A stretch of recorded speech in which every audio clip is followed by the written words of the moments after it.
Hi, my name is Muhammad Sham. I'm from J4EM103. Hai, Assalamualaikum. My name is Muhammad Harun bin Harun Nizam.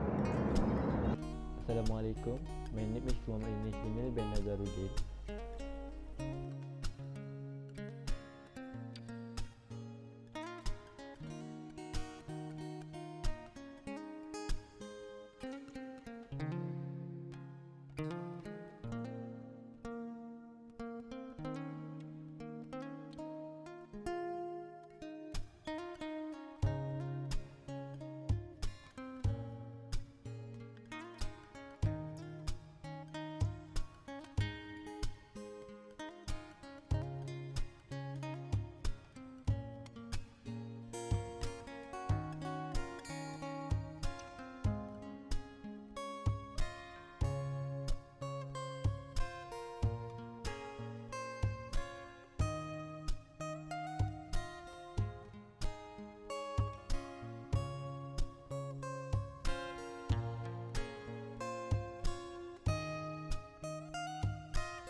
The first question is compare and discuss the result in table 4 to reference value and comment on the possible reason for discrepancies obtained for the tested specimen.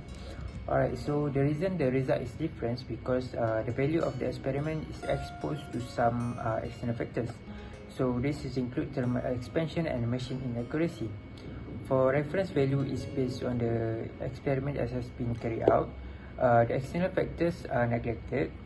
It is to achieve the exact value, so that is the reason that the experiment value and reference value is different.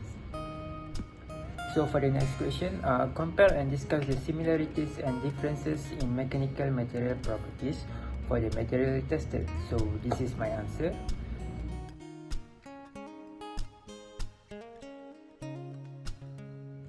Okay, so for the third question, distinguish between yield point and yield strength on a stress strain curve, which give the more accurate indication of a material fitness for a particular tensile application. So yield point is the point on the graph where the material undergoes yielding condition.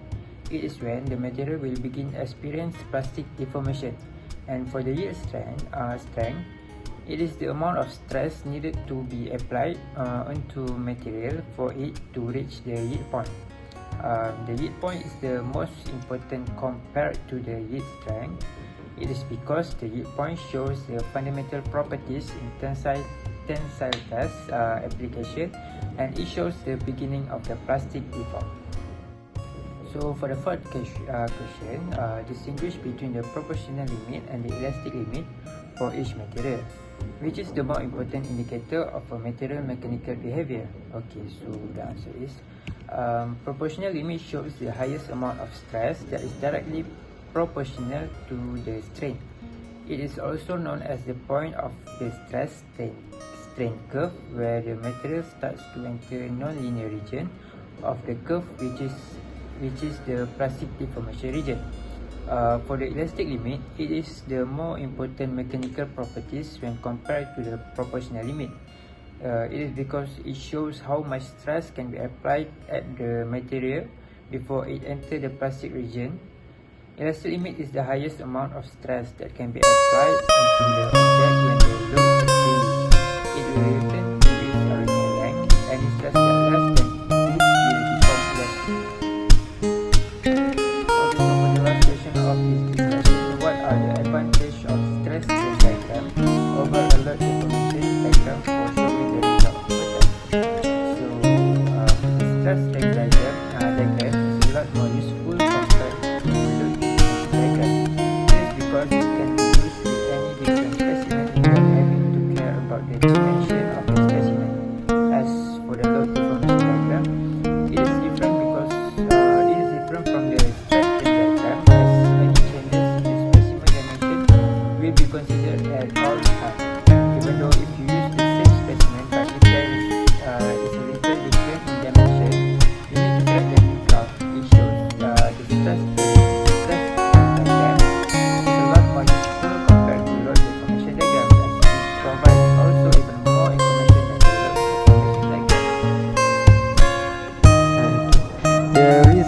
obtained is not the same as the reference value. It is because the error that occurs during the experiment, and the equipment used might be one of the problems when doing the experiment.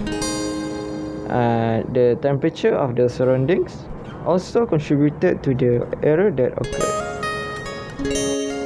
The similarities are they are all brittle, which is easy to break when subjected to impact, and they are ductile. The differences are for steel, it has high strength and high hardness. For brass, it is very hard, and for aluminium, it has low strength and very soft. Yield point is a point located at the strain stress curve at which the curve levels off as the plastic deformation begins to occur. Meanwhile, yield strength is a material property and the stress corresponding to the yield point at which the material begins to deform plastically. Thus, yield point is more accurate than yield stress. The proportional limit is the point on a stress-strain curve where the linear elastic deformation region transitions into a non-linear plastic deformation region, while elastic limit is the highest amount of stress that can be applied into the object. Then, when the load is released, it will return to its original length.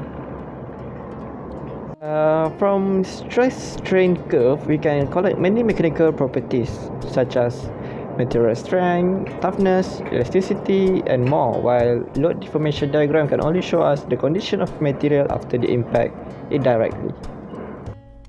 Number 1. The possible reason for discrepancies obtained for a test specimen is because of curtain errors. In this experiment, it is systematic errors when reading the scale of a measuring device to the smallest division. And number 2, similarities is ductile and different. Steel is high hardness, and for brass is normal hardness, and aluminium is soft. Number 3, yield strength. It is not accurate because the yield strength of yield stress is a material property, and the stress corresponding to the yield point at which the material begins to deform plastically. For yield point, it is more accurate because it shows the point in the stress-strain curve at which the curve level of and plastic deformation begin to occur. And number 4, proportional limit. It shows the highest amount of stress that is directly proportional to strain. And for elastic limit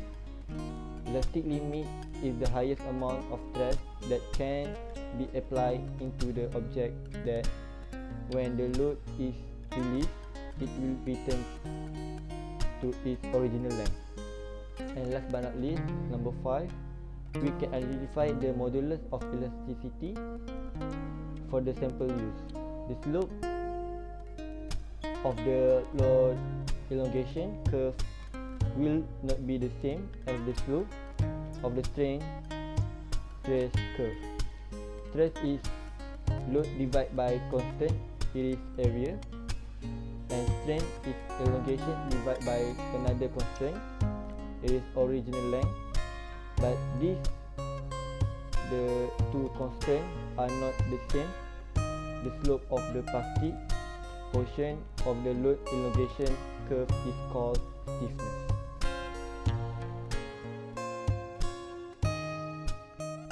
Okay, for the conclusion, from this experiment I have learned that different materials have different mechanical properties. This experiment focused more to tensile test, which is to test the material ductile and breakiness. Other than that, I also achieved to determine the fundamental properties of the material. The fundamental properties are like the modulus of elasticity, the yield stress, the ultimate stress, the fracture stress, the ductility ratio, percent reduction in area, and percent of the elongation. The task is also important to create a new material which control properties suitable for different purpose. Besides that, there is a lot of new formulas that I have learned also throughout this whole experiment, and each of the experiment plays an important role. for every single formula. It will show different value for the different properties. As the conclusion, the general understanding of how different material and cross-section behave under unaxial tensile loading was achieved. The stress-strain relationship and comparison of mechanical properties of various material and cross-section was achieved. The sample have their similarities and difference in terms of mechanical properties. The mechanical properties, which is the modulus of elasticity, the yield stress, the ultimate stress, the fracture stress, and the ductility ratio of steel, brass, and aluminium is achieved. For the conclusion, from the experiment we can obtain that mechanical properties for each sample, when the sample being stretched, is experiencing elastic and plastic deformation. The strain hardening phenomenon occurs when the sample is getting stretched until it goes fracture. We also achieve the mechanical properties of modulus elasticity, the yield stress, the ultimate stress, the fracture stress, and the ductility ratio.